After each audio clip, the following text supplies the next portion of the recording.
Welcome to Taking Notes. This is our 4th episode, and today we're going to be previewing the percussion section of the orchestra or a band. Percussion, to percuss means to strike, so actually anything can be a percussion instrument as long as you hit it. So that makes the table and each other all percussion instruments. We're not talking about a rock band trap set here. We're talking about many different flavors and colors of instruments. And we're going to head over to the music shop, and Casey Dzuiba is going to show us the different flavors we have in the percussion section.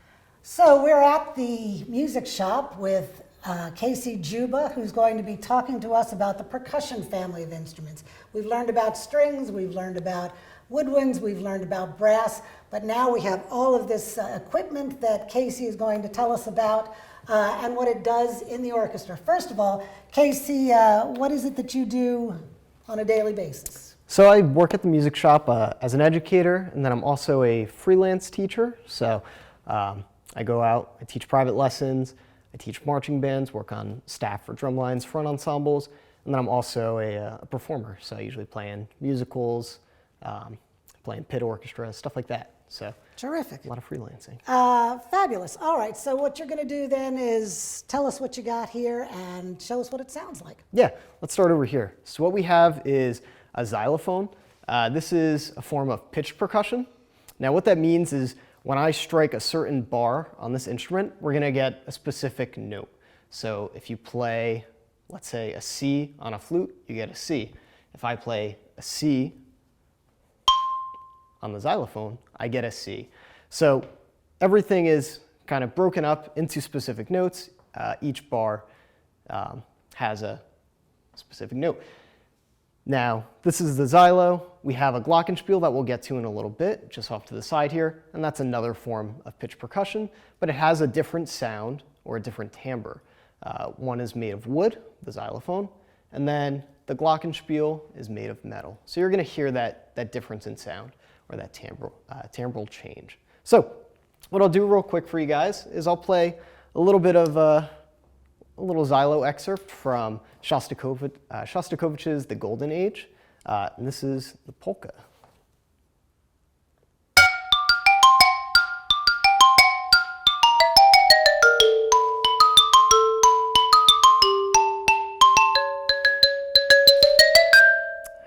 Woo. Yeah, so nice. That's that. Then you can hear that's kind of a little bit of a quirky sound.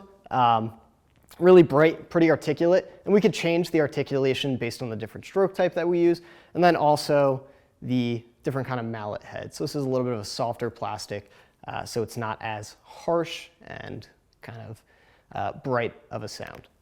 So the next instrument that we'll look at is our Glockenspiel, also known as a bell set.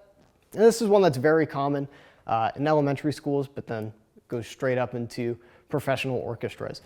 Now, like I said earlier, these are metal bars, usually made of aluminum, and you're going to hear that they're pretty bright, and it's a nice color in an orchestra because it kind of cuts through, and it also has a little bit of a majestic or magical sound to it.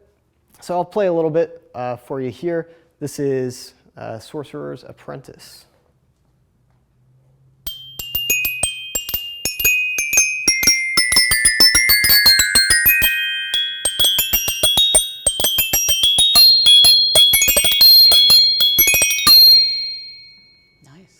Yeah, so it's really bright sounding, definitely cuts through, and it's almost a little bit whimsical. So, like I said, these are both examples of pitch percussion, and there are two other main instruments that you might find in an orchestra or a concert band. Since we're at the Glock now, I'll talk about the vibraphone. That's just a little bit larger, about the same size as a xylophone, and that also uses metal or aluminum bars, so it's going to be pretty bright. And what that features is a pedal. So like if you've ever played a piano before, you have a sustain pedal. So when you hit a note and you have that pedal down, that note rings. The same goes for the vibraphone. So that's a really cool feature of the Vibes. And then just looking back at the Xylo here, another wood instrument or something that has wood bars or a synthetic is the marimba. Now the marimba is found in different, has different ranges to it.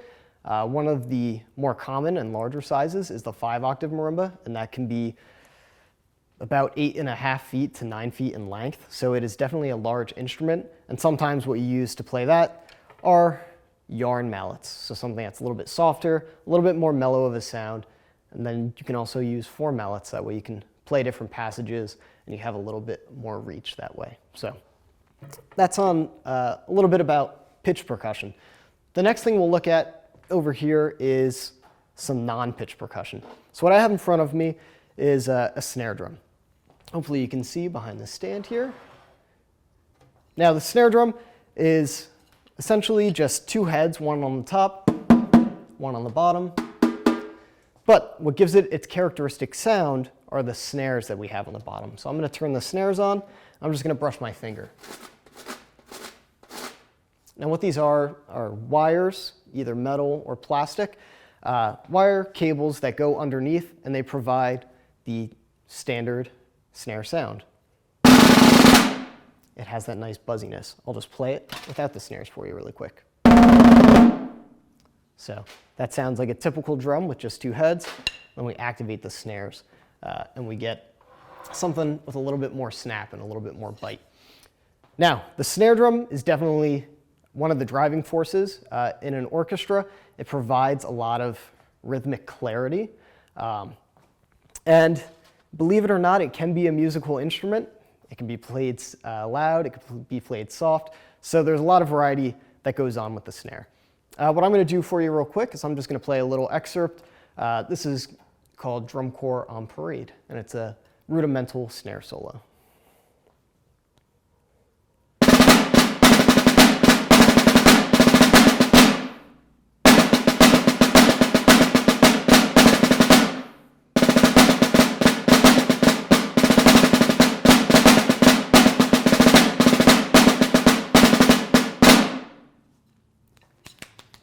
So you can hear that, definitely snappy, definitely a lot of rhythmic clarity with that. Now, something that we can do as percussionists, which I think is awesome, is we could totally change the way the instrument sounds by changing the implement that we're using or we're striking the drum with. With percussion, they're part of the percussion family because we are striking them. We are hitting them either with a mallet, a stick, our hand, whatever it may be. So you just heard me playing with a typical snare stick. We could totally change the timbre and the sound or the characteristics by using something like a brush.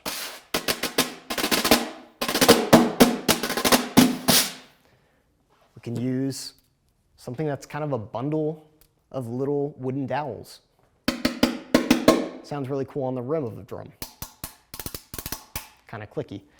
And then we can use something a little bit bigger. This doesn't really come across too well on a snare, but it provides less articulation, a little bit of a muddier sound. So those are some different ways that we can change the timbre of the instrument. And then looking at another non-pitched percussion instrument, I have this behind me. This is the bass drum, also super common in most school settings. The bass drum provides a lot of the low end and a lot of the impact. In an orchestra, it can be played with either 1 mallet or 2, so you can roll on it. And it just provides a little low end. So I'll just play it a couple times just so you can hear what it sounds like. And then we can use our hand or our knee sometimes to muffle the drum or to just kind of shorten that sound.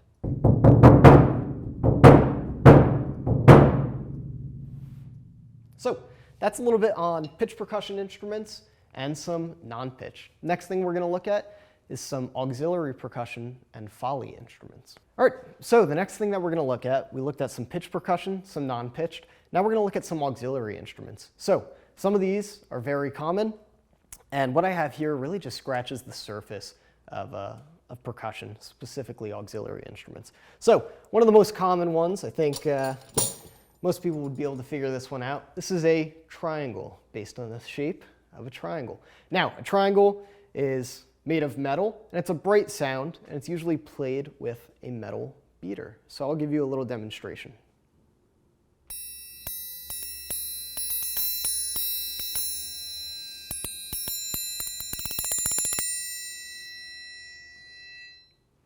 So as you can hear, there's a lot of sustain with what's going on. It's definitely bright, and depending on the way I hit the triangle, if I hit it at an angle, we get a lot of overtones or a little bit of extra ringing going on. And if I play with a flat beater, we get a little bit more of a fundamental pitch. The next one we'll look at is the tambourine. So we have a couple different kinds of tambourines. I've got one with a head at the moment. There's also headless ones. Those are usually used with like a drum set or in a rock group, something like that. Now with a tambourine that has a head, we can demonstrate a couple different techniques. We can strike it with our hand, like a percussion instrument, right? We can roll with our fingers, just by going off the vibration of the head. We can shake it,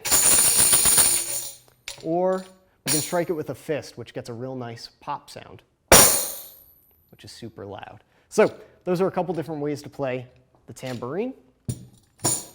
Next, also a common one, the shaker. Doesn't need too much of an explanation, just a little cylinder with some beans, rice, whatever on the inside, just to create that real nice sound. And then I have a ratchet here. So what this is just a piece of wood that has a couple little edges or rivets in it. We get two little planks of wood on this side, two on this side. What happens is I spin this crank, it spins the wheel, and those go across the little plank.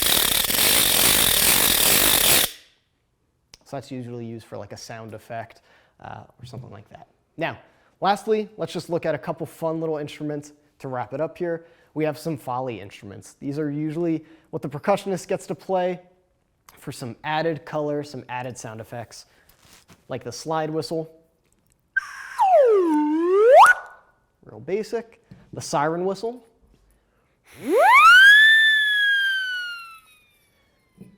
Sometimes the kazoo.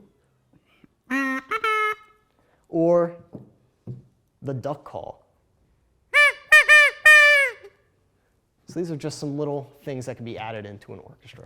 This is great, Casey. I think we've really seen that there's a real variety of instruments, but so important not only to the rhythm of an orchestra, but certainly to the color of it as well. Yeah. This is great. Thank you so much. You got it. Yeah. Thank you. That was terrific, Casey. Thank you for sharing all of those different instruments. It's great to hear them. So if you're wondering at this point, which instrument should I play? Should I play an instrument? The answer is any instrument that appeals to you, but yes, you should play an instrument. Music puts you on a team that no other group does. In our teams, there's nobody sitting on the bench. Everybody gets to play. Everybody's important. So it's really a fine thing to be doing, whether you're 8 or 9 in school or whether you're coming back to it at 49. There's always a group to play with and an exciting time to be had and joy to be shared. So we're going to close out this episode of Taking Notes with the Parsippany High School Marching Band. And when you watch this clip, look for the percussion instruments, see what they do to keep that marching band in step. And this will be with Greg Delakian. Thank you for watching.